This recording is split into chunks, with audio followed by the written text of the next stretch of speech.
Qualys is introducing a new prescription for security, and it's free. Global IT asset discovery and inventory. Activate it today at securityweekly.com/Qualys so you can achieve 100% near real-time visibility across your hybrid environments. Are you an enterprise dissatisfied with overpriced analytics software that can't keep up with modern data? If so, then GravWell is the solution for you. GravWell is an unstructured data analytics platform for enterprises who demand total data visibility across their network. GravWell lets your security team go beyond the SIM and fuse data sources to correlate and answer questions you didn't know needed to be asked. Go to gravwell.io/securityweekly for an unlimited data trial and gain uncompromising visibility today. Welcome back, everyone, to Paul's Security Weekly. Just a quick announcement before we get started. Join us at InfoSec World 2020, March 30th through April 1st at Disney's Contemporary Resort. Security Weekly listeners will save 15% off the InfoSec World main conference or World Pass. Please visit securityweekly.com/ISW 2020. Click the register button. You can schedule a sponsored micro interview, which will air on various shows on the network as well as on YouTube. Also, Matt and I will be hosting Container Security Day. Lots of fun stuff going into your container journey and your container security journey. Cybersecurity Exchange Day, hosted by Ocean at the Pell Center, was scheduled for March 18th. However, it has been postponed, and we'll keep you updated when we have the new date. Joining me for this segment in terms of Security Weekly host, Mr. Matt Alderman, is joining us remotely. Matt, welcome. Thank you. Mr. Lee Neely is here with us remotely as well. Lee, welcome. Glad to be here. Thank you. And our guest for this segment is Dorit Naparstek. She's the Director of R&D at NanoLock Security. She has more than 19 years of R&D experience, having led R&D teams at global companies such as Nice Systems, HP, and Cellebrite. Dorit was also the co-founder and VP of R&D at Cardigen and is the co-owner of 3 patents. Dorit, welcome to the program. Hello and good morning. Yes, good morning. It's nice to have you on the show today. You are speaking at InfoSec World on one of our favorite topics, on the topic of IoT security. And so, Dorit, I guess first start by giving us a little bit about your background and why you're so passionate about IoT security. In my last position in Cellebrite, I was leading the cloud analyzer team, extracting data for a forensic investigation. After downloading some data from the mobile phone, we then got some hints how to get and extract data from the web services of suspected persons.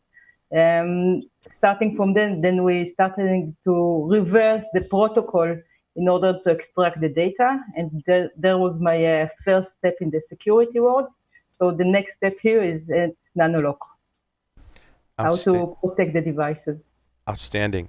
And I mean, every day there's more and more connected IoT devices, and this is a problem that has been around for quite some time.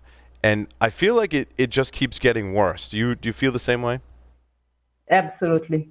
Every day it is published of new vulnerabilities, new devices that were cracked by hackers, and it seemed like an endless game and an endless chase between the attackers and the defenders, and seems like a combat outside. I'm curious to understand what motivates the manufacturers and developers of these devices to provide a better level of security. In my assessment of these devices and their vulnerabilities, they're they're very basic vulnerabilities. It's like default passwords and basic remote code execution. How do we motivate them to eliminate these vulnerabilities from the systems? Correct. I totally agree with you. I will talk about it later, but I think that the best motivation for them are based on 2 building blocks. One is the regulations. The regulations is the most important thing. The authorities must demand from those device makers to embed hardening and better security for the devices. The other side is the consumer or the users of the devices, who also have their interest to defend their devices.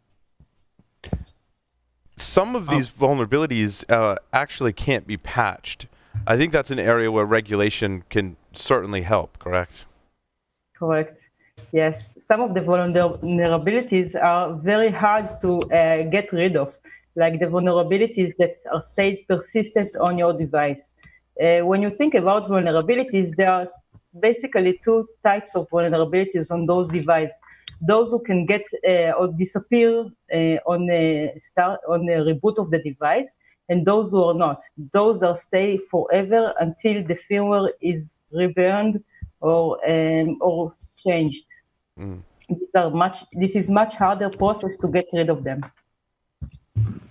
Lee or Matt, I think sorry, one of you guys had a question. Well, the UK did this earlier this year. They enacted a consumer IoT law that said if you don't meet 3 basic security principles, you can't sell the devices in the UK. Do you think that's the type of regulation, Dort, that you're talking about? Is governments need to set kind of like a minimum baseline that prevents potentially the sale of these devices in certain markets? Because that has both a regulatory and a potential consumer impact, right? Correct, because imagine yourself the D-Day, where a massive attack occurs on many devices, on many types of device. Who is responsible for this? Who will pay the check for this? The government will pay, the consumer will pay, the device maker is responsible. It is not clear, and as we see customers, it seems that this issue is falling between the chairs. It is very, nobody cares. The device maker tells us it's the customer responsibility. The customer says it's the device responsibility, and nobody takes the responsibility for this. I think there's a couple of things that have helped us with this problem. One being that most people have some sort of a firewall, and we've minimized the internet reachable devices that are vulnerable. However, the other thing that helps us too is the ubiquitous and distributed nature of these systems and having them be different platforms. Mirai was one of the first botnets that, exploited the password and supported multiple platforms. Those two things help us. My concern is what happens when my phone contracts malware and I connect to my wireless network at home and it starts infecting my devices. Have you seen this type of attack in practice today by malicious actors? Yes, sure. We do see such attack from all over the world. By the way, it's not specific for one geography or for another, but it's across industries. It's across devices. It comes from everywhere. It's not a specific. And there is not only one solution that will solve the whole problem. We need a new approach. We need a new holistic solution.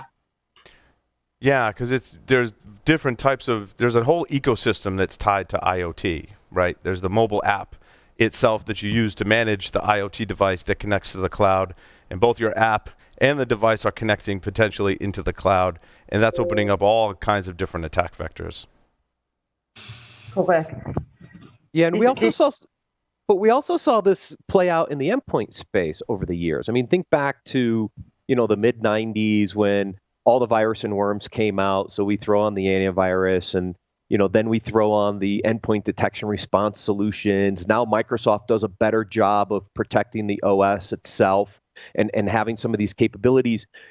We know these solutions don't work at the endpoint, but do we see a similar evolution on the IoT devices? Is there a way to put protections in place on these devices that eventually force the manufacturers to do more of this themselves, or is that not the right analogy to think about?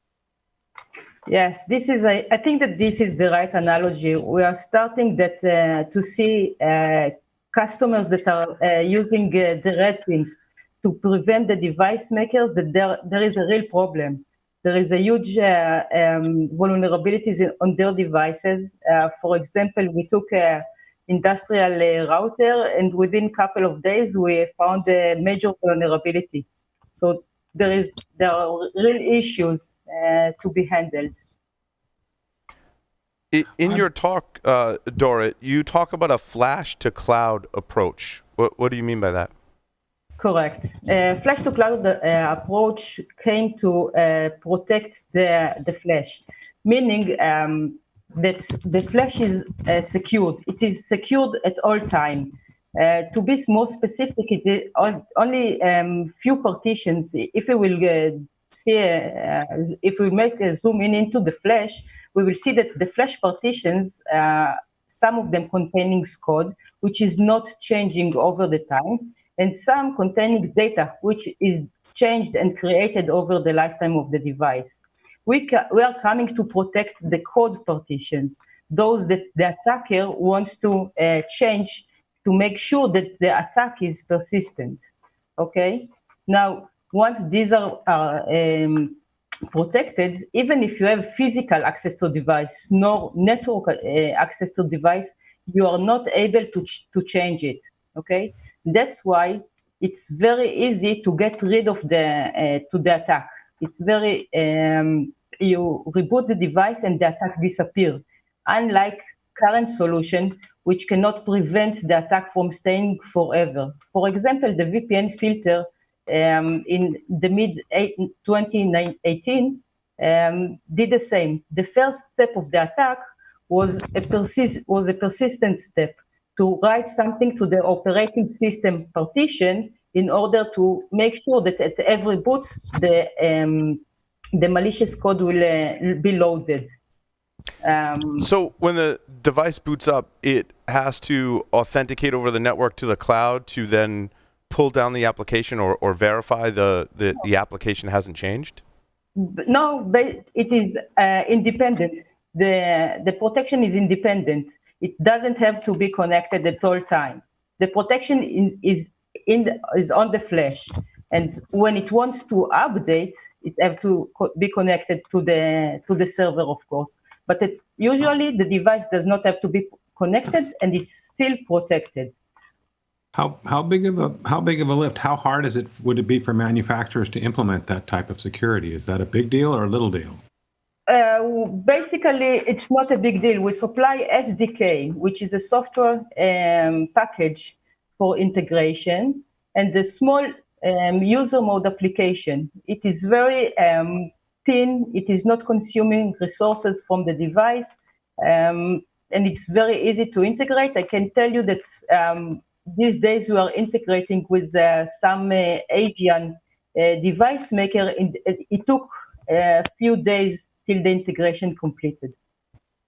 It's interesting. It sounds almost like the container model, where you have the container that runs your application. Your data volumes are where you may store and write data, but that container is ephemeral, so it can just be restarted. Is that kind of the model that you're proposing and putting forth?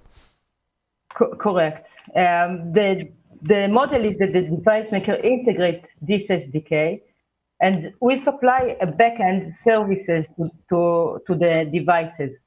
The server manages these devices in terms of management, the device or the status, and the actual version which is running. The second is the update. The operator controls upgrade of the devices, means that it can select a group of the devices to be updated and check whether the update is okay and the new version is less vulnerable. And the third leg of this management is the alerts. And the alerts are coming both from the server and from the edge device.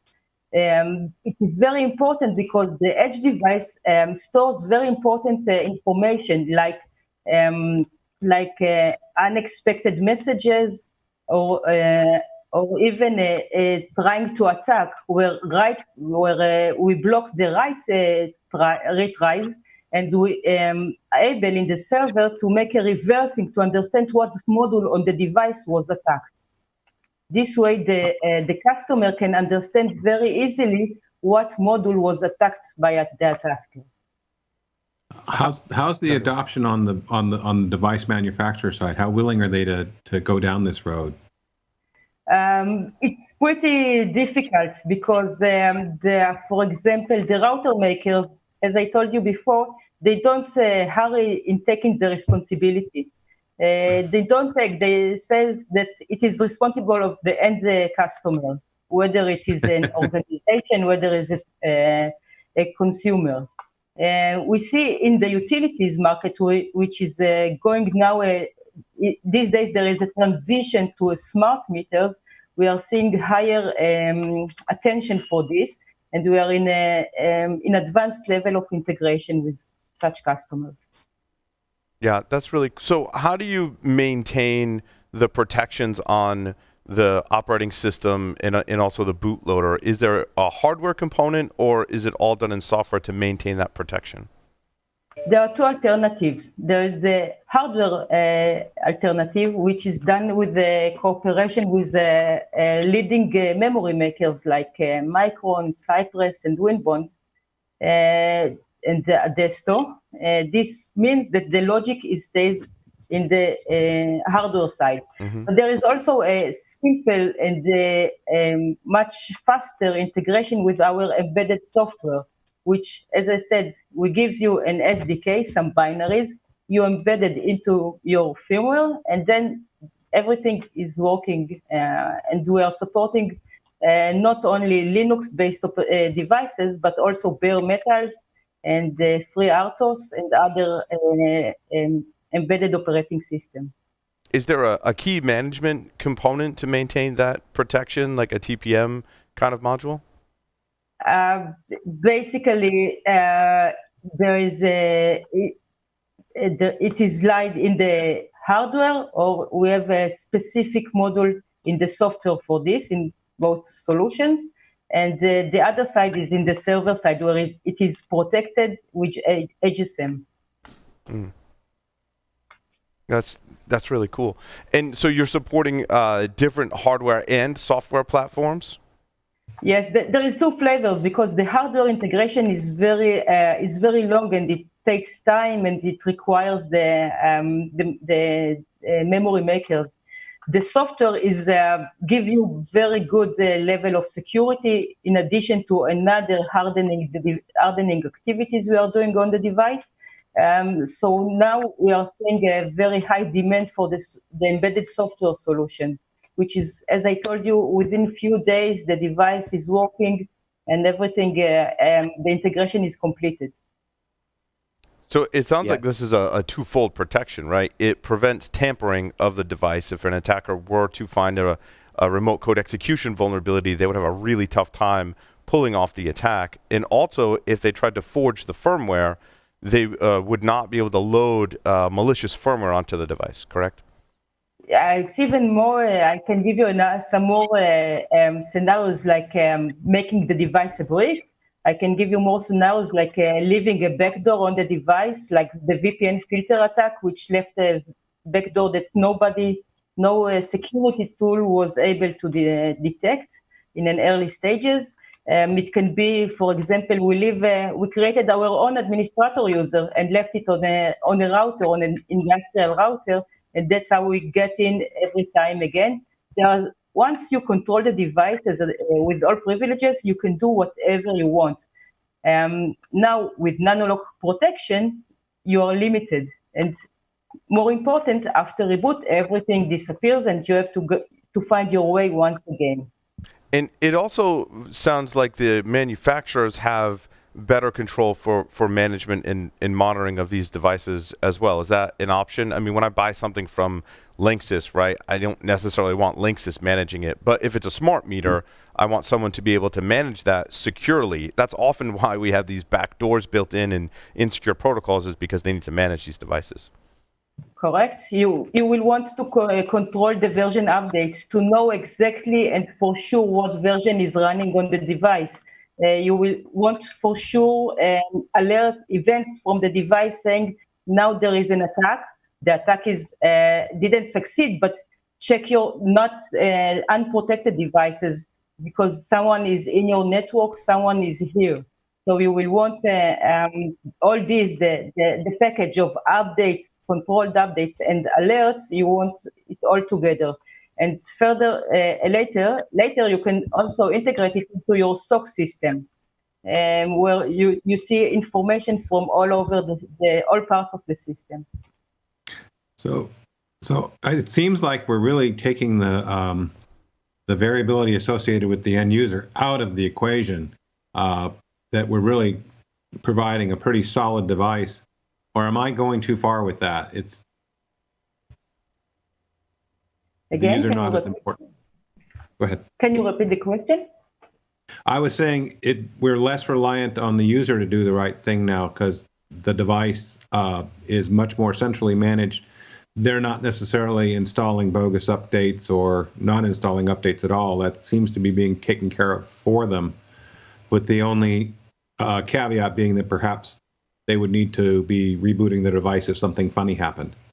Mm-hmm. Correct. Imagine yourself insiders who have like technicians who have they can make some configuration to the device and they have the password. Imagine yourself one of tens of thousands technicians who sell this password for someone. From that point, it's much easier to break the device. So we want to protect the device from several types of attackers, not only hackers, but also insiders in the supply chain or afterwards the technicians in the field. So how do we educate the user to buy the device that's more secure? Or do we need regulation for that? At first, we have to decide whose responsibility in the D-Day. For example, let's imagine a utility, electric utility, who is on the D-Day, all the smart meters are attacked. Who is responsible, the utility or the device maker or the consumer? Who is going to pay for this? Because as you know, protection means you have to pay for someone. So this is an issue for us, and we see that each party tells us it's the responsibility of the other party. So right now, this is an issue for us, but we believe that in a very short time, it is going to change. Dorit, does it protect against physical attacks? I know with smart meters especially, the utilities are concerned about physical attacks because if I can control that smart meter, I can control how much I pay on my bill or not. So does it protect against physical attacks such as re-flashing the flash chip via a JTAG or some other mechanism? Correct. The hardware solution protects from physical attack because the protection is on the flash itself. It is on the chip. Gotcha. Yeah, similar to like hard drive encryption where it's on the actual hard drive. Yeah, and with the solution, you kind of get two layers of protection, or you could, right? If you had the hardware components implemented, you're protecting the flash from physical and remote. At the software layer, you could also provide a level of update and security from an update mechanism as well. I think it's easier probably to get the software version deployed through certain manufacturers because to do it at the hardware layer, you've got to go back in the supply chain a bit in order to convince those manufacturers of the chips to actually embed your hardware protections. Correct. And the software supplies all the features that the hardware have. It's not as strong as the hardware, as this is a fact, but it is very strong. We saw that all of the vulnerabilities we found, our software solution would stop. So we believe that the embedded software solution have a real meaning even today. It's because it is hardened the device one additional stage. Oh, that's fantastic. Wow. And anything else you want to share with our audience, Dorit? It's very difficult to convince the people to take responsibility, whether it's a big utility or it's device maker. Everybody deny that they are responsible for this such a massive attack. What happens on the day where the devices stop working or running a bot that attack other infrastructure? I think that the authorities have to step in and take the responsibility and define who is responsible and who has to pay in case something happened, and who have to pay for security, because it's a basic for all of us. It can affect our home or our smart devices at home. It can affect our utilities. It can affect the infrastructure. It is very, very important. Yeah, when you say that, it reminds me of some of the attacks against Ukraine where the attackers compromised the serial to Ethernet converters. And in your scenario, really all they have to do is reboot them and they go back to a known good state, correct? Correct. This is the easier way. I know it doesn't requires any restore or any smart operation or any to be technical. All you have to make is a reboot for your device, and everything will go back to the original stage. That's assuming we reboot our devices. Well, in that scenario, especially in a plant, right? In a plant, you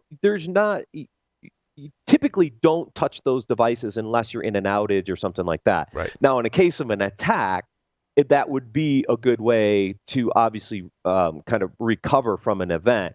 But in general, in the plants, those things aren't rebooted on a regular basis. Correct. Well, yeah, and you still have to then keep the attackers out, but at least you could maybe get those devices rebooted and restore power, and then maybe disconnect them again so they don't get infected again until you can figure the problem out. It gives you a nice way to recover from an outage, potentially. You have to assume that bug will always be. Okay, no matter how much the device was hardened, bugs will always be found. So security vulnerabilities will always be existed. That's why you have to protect yourself in layers, and the protection on your flash is very, very important in the big picture. It is another layer. It is a new concept, and I'm sure that in the coming years it will be adopted by a lot of device makers. Yeah, well, and I imagine, Dorit, this capability also transcends over into the endpoint as well. We've got flash and firmware running in our PCs. Does this same technology and the same approach work on the traditional endpoint as well? Yeah, like UEFI, for example. Yeah, not really, because your PC is much stronger than your smart meters. On the connected device, there is a problem because they are low in resources. Their CPU, they are very much. There is a match between the software and the functionality of the device and the hardware. It is very minimized to save cost. That's why as for today, there is almost no on-device security solution for them. That's why our solution is very unique, and we almost no really competitors in this domain.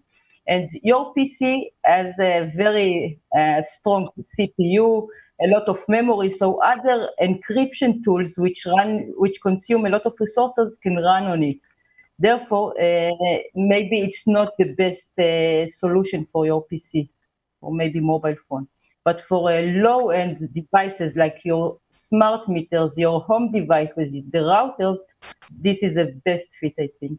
Yeah, well, because they can exist on their own. In the example of UEFI, it still has to trust the operating system at some point, and that's how attackers are moving back and forth between UEFI and the operating system, so it's a different ballgame. Correct. Dorit, thank you so much for appearing on Paul Security Weekly. We love talking about this topic, and it sounds like you have a fantastic solution. So I encourage our audience to check it out.